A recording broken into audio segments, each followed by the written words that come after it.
Hanno ostacolato la barca e iniziato. Lascio mamma la dolce saletta.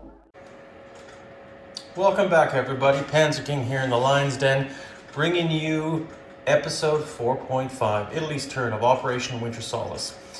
And look before you. You can easily see that Britannia rules the waves. Jinx just did his last turn in 4.4 and he consolidated a lot of forces. But I brought out Force Z and Force H placards just because there's so many capital ships, even though the Hood's not a capital ship, but you know, they're the big boys on the block down there in Sea Zone 89, and as well as the First Fleet as well. So quite a punch here in the Atlantic, and you can see here with the Royal Sovereign, Ramillies, Royal Oak, and the Hood as the battle cruiser. And there they are. You got Force H, Force Z. Up here you got the First Fleet, and you got the 14th Fleet here that I've switched back to Far Eastern colors. Of course, here the French have taken over the mantle of protecting the Mediterranean, but as you may already know in Joey's video, well, the French, as mighty as their navy is, the balance of power still has actually swung back to the Italians. You can argue it's about the same, but for the most part, Italy's a lot happier now that a lot of British ships have left the Mediterranean, that is for sure. But this is not Britain's turn, it's Italy's turn. So you can see here, after winning the Abyssinian War, Italy is now going to relax and enjoy its conquest in Africa, but it's not going to end its conquests anywhere else. It's actually going to do a combat move. Well, if you want to call it a combat move, it's more of an annexation move. And Italy has its sights on Albania. They're going to annex Albania now that they can actually do it, because they got a transport after all that money they've spent into the Spanish Civil War. And you can see right now, it's not looking good. The Republicans are just an unstoppable menace. So that being said, here's Italy's buy. We're not going to be sending any Lend-Lease to the Spanish nationalists. We're going to spend money at home. We're going to move along that battleship, which I do apologize. I thought I was looking at the wrong reference sheet last turn. I thought they started with the battleship, and they did in the old reference sheet, but the latest up-to-date one, they don't. Which I think it should be there. It just helps Italy out just a little bit more, but regardless, that's not my decision. So we're going to move this battleship, another Giulio Cesare class battleship, to the second position here, which will give it one step away from completion. And Italy's going to buy a militia and an infantry, and that'll complete its $10. It's also going to do another tech roll. They're going to try for improved construction this turn, and we'll see what we get right now. And, it was going to be 11 and it's a 3, but in standard Italian fashion, it doesn't go anywhere. So that's okay. So basically, we'll just move right into our movements, which are really non-combat movements. But this Italian destroyer, or transporter, I should say, is going to take this infantry here in Rome and annex Albania and bring it into the new Roman Empire. And we'll put that Italian roundel there. Yay, so much fun. So now Italy has a choice here. Well, actually, you know what we'll do? We'll do land movements first, right? So they're going to move this fighter here into Abyssinia, kind of make their new home base, since they kicked out Emperor Haile Selassie. And the Italians down here in Cyrenaica, they're going to move one fighter from Tripolitania up into Cyrenaica as well. This infantry is also going to go up into Cyrenaica, and we'll put that there. If I can control him. And we can see the Italian the fleet right there.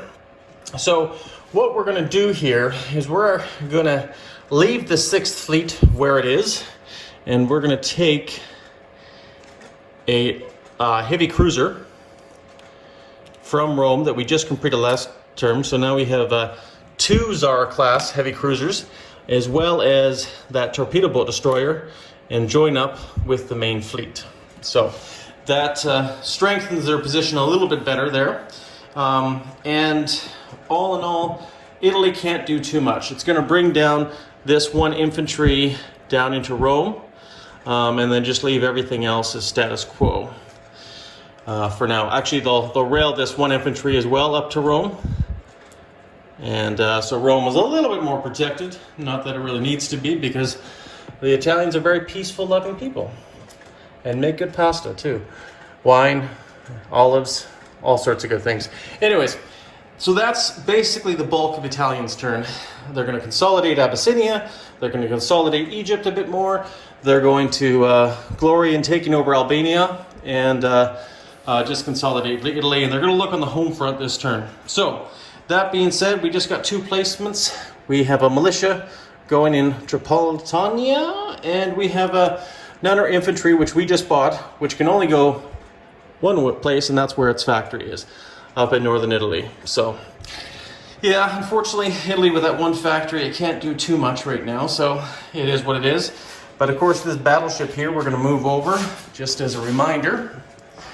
And that battleship will be placed right there. So, one more step away from completion. And that's it, guys. That's Italy's turn in a nutshell.